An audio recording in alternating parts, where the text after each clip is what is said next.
Hi, I'm Jane Fonda, and you're listening to Native Roots Radio. And we're back to Native Roots Radio presents I'm Awake, and this is Robert Pilot. Hey, welcome back, everyone. Hey, we have a special guest here, and I know this is for our Wisconsin listeners, but also people that Minnesota, you travel back and forth to Wisconsin, and there's a big event happening at the Madison Children's Museum, and I have Charlotte Cummins, Director of Community Partnerships, on. Welcome to Native Roots Radio. I'm really excited to amplify what's going on. Thank you for having me. I'm so excited to be able to be with you today and to talk a little bit about one of our celebrations at our museum. Well, it's coming up Thursday, November 6th, from 5 p.m. to 6 p.m., and it's a free admission. Let's talk about Indigenous Heritage Celebration. That's totally exciting. You got some artists coming, and let's talk a little bit about what's going to happen. Sure. So it's our first, our inaugural Indigenous Heritage Celebration. We have some other celebrations at the museum, but again, this is our first one, and it's Thursday, November 6th. It's from 5 to 8 p.m., but we start with free admission at 4 p.m. And we will be featuring food, music, art, and dance representing Indigenous traditions. And we are lucky to have two people that are coming to do big programs with us, Evan Blue Sky Logan and group, and also Shea Schreiber. So Evan will be bringing his group, and he is a Tribal Bear Thunder Warrior clan member of the Ho-Chunk Nation of Wisconsin. And then Shea Schreiber is a member of the Martin Falls First Nation community in Canada. And Shayla will be sharing with us, Shaya will be sharing with us her artwork and doing a printmaking activity with families and kids. That's exciting, and really appreciate the museum, Madison Children's Museum. And let's give the address out there, too, for people that, and I'm going to tell you, Charlotte, one of my favorite cities, if I didn't live in St. Paul and New York, I love Madison, and I love Madison, and I've spent so much time there, and I'm glad we're on civic media that's all across Wisconsin and directly in Madison. So I just am flabbergasted. I love Madison. Madison is a wonderful place, and I hope that people will come out and people that are in the surrounding areas will travel and come visit us this evening or even another time. But we're located at 100 North Hamilton Street on the Capitol Square. Exactly. And then your number too is 608-256-6445. That's 608-256-6445 for more information. But you have other things going on too, and not just Indigenous things, but there's things happening at the museum all the time. Yes, we have quite a few programs. Every Thursday night, we are open free from 4 to 8 p.m. so that families can come after work and after a busy school day. And generally, we are open Wednesday through Sunday. So we're closed on Monday and Tuesday. We have a lot of different programs. Right now, of course, we have the 13 days of Halloween going on, with today being the final day of Halloween. So we celebrate a nice long chunk of October. But we're so excited we have other cultural celebrations too. So this one coming up on Thursday, November 6th, but we just also had one in October 11th, we had our Hispanic Heritage Celebration. And we have another celebration coming up in February for Black Heritage, and then one in May for Asian American and Pacific Islander heritage. So we like to really celebrate all of our communities. Absolutely. And I know too, you have some more things happening. I don't want to dilute this message about, November 6th from 5 p.m. to 6 p.m. Thursday Indigenous Heritage Celebration at the Madison Children's Museum. But you have other things going on this month too. Yes, we do. We have plenty going on this month. We will, on November 15th, we will have a workshop with birch bark wood and a craft activity. And then on November 16th, we also have a basket making activity, Indigenous art happening with a graduate student from the UW who is Native and will be teaching that class. That's awesome. And as you probably know, Charlotte, the Ho-Chunk call Madison Day Joke. That's a place where we come from. So it's exciting to see the amplification from the Madison Children's Museum of our Indigenous people and our BIPOC people all across Turtle Island, and it's exciting. How do you have a Facebook website? How can people lock in on the schedule? What's happening there? Yes, we do. We have both. So our website is madisonchildrensmuseum.org. And then we also have a Facebook page.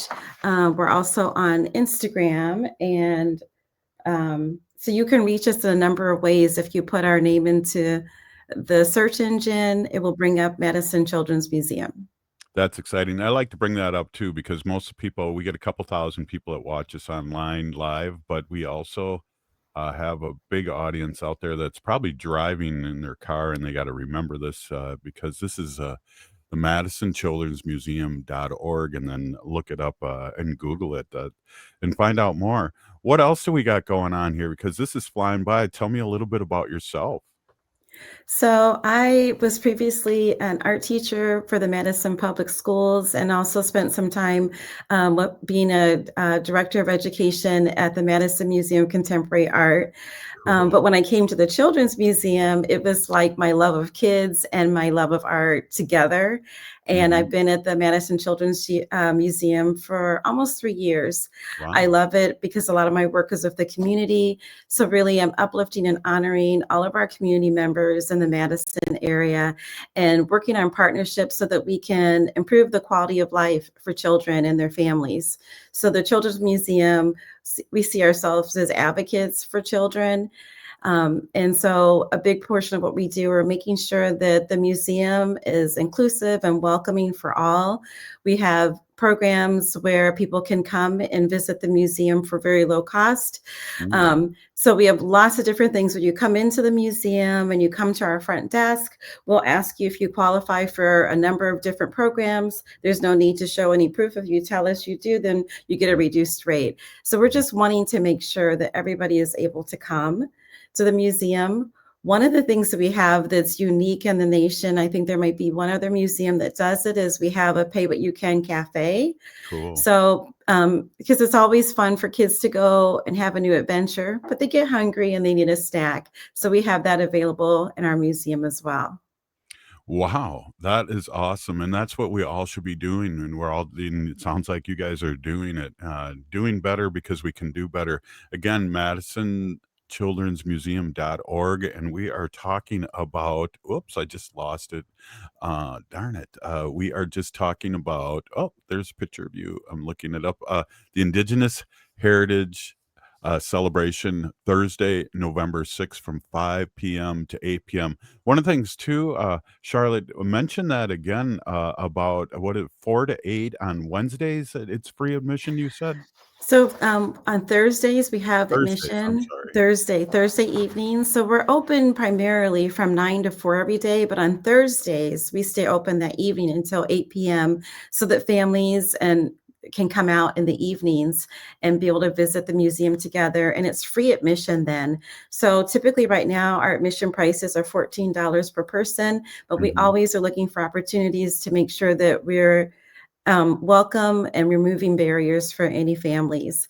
So on Thursday nights, we're open free, and I'm just so excited that our cultural celebrations that we have also take place on Thursday nights when we're free. We'll be having this Thursday, November 6th, in addition to Evan Blue Sky Logan and group, and also an art activity and workshop with Shea Schreiber, who is from the Ojibwe Nation. We will also be having the Madison Reading Project there, and they'll be giving out free books for kids. Wow. We'll have voter registration for parents. We also developed our own our kid-sized children's polling station, so kids get to practice voting too, because we know how important it is for us to have a voice. We'll be having a demonstration of a Three Sisters garden with somebody on our rooftop showing you how you can make your own. We'll have some specific games for kids throughout the museum, an animal matching game that will focus on the Ho-Chunk language. And then also we will have a big coloring wall and a scavenger hunt Oh, that will be specific to Indigenous cultures and helping kids learn more about people from Indigenous cultures. wow, you got it going on. That's amazing. Let me just kind of change the subject a second, though. You have people there showing our young ones how easy it is to vote. There's a statistic: if people start voting at 18 or as young as they can, they'll always be a lifetime voter. So that's exciting, Charlotte.